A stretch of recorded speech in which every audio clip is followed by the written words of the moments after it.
In the name of the Father, and of the Son, and of the Holy Spirit. Amen. Dear friends, in today's first reading, we see the Lord anointing David as the second king of Israel through Samuel.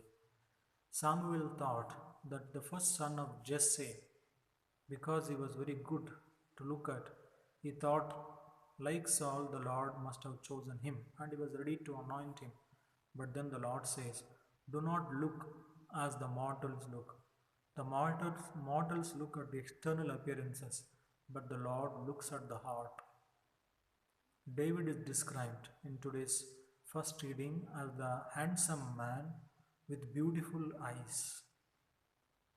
Eyes are the window to the soul. Eyes are the reflection of the heart.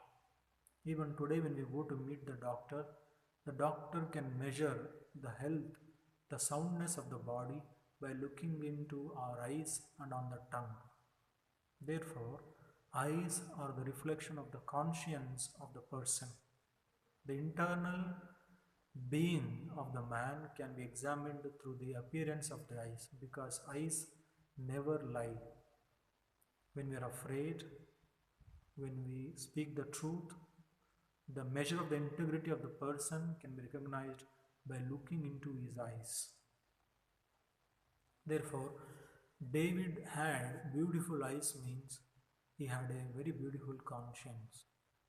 He never went against the voice of the Lord, which is the conscience. We see in the future days when David commits adultery with Bathsheba, and when he also murders Uriah, when Prophet Nathan comes and confronts David saying, you are that man, David does not kill Nathan. Rather, in humility of the heart, in contrition of the spirit, David fasts and begs, asks the forgiveness of the Lord. This is the meaning. David had beautiful eyes. He had a clear conscience. It can happen for us also when our conscience is blinded, when our visions are blinded, we may be derailed to go away from the Lord. But thanks be to God, to the people of goodwill, we will be confronted telling what we have not done correctly. In such situation, there are persons who does not accept such constructive criticism. Rather, they try to eliminate those persons who confront them because they are threat to them. They are threat to their own vested interests.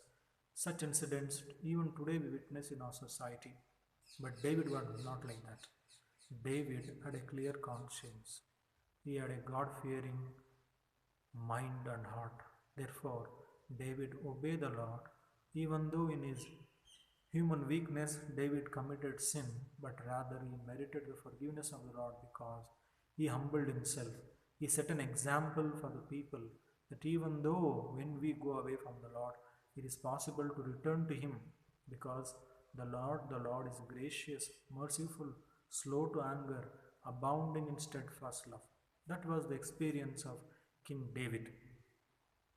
Therefore, every human person, whether he is aware or not, has got right to dignity, because each and every human person is in the image and likeness of God. Every human person has got right to be respected and honored. That's why even in the law of court, every suspect is given a chance to prove his innocence, because every person has got undeniable worth, inherent human dignity that is entitled to each person. Therefore, in today's gospel, our blessed Lord says, Sabbath was made for man, not man for Sabbath. The purpose of the rules and regulation is to make the life of human person better, not worse. Therefore, if there is any law, if there is any constitution which promotes oppression, which promotes illiteracy, which promotes their own vested interest and ideology, that is not the good law. A law should promote freedom, liberty, equality, justice to every human person, respect to every people of language, culture and creed. And that is the noble constitution, a constitution which respects the inherent dignity and rights of every human person. We need such lawmakers, we need such constitution today in the world so that we may see the face of our Creator God in every human person. Let us pray for this grace for every legislators, lawmakers, lawyers, and the judges, that they may respect the inherent dignity, that our laws and regulation may uphold the dignity of every human person, so that the society and the world may become a better place for the living of every human person. May Almighty God bless you, the Father and the Son and the Holy Spirit. Amen.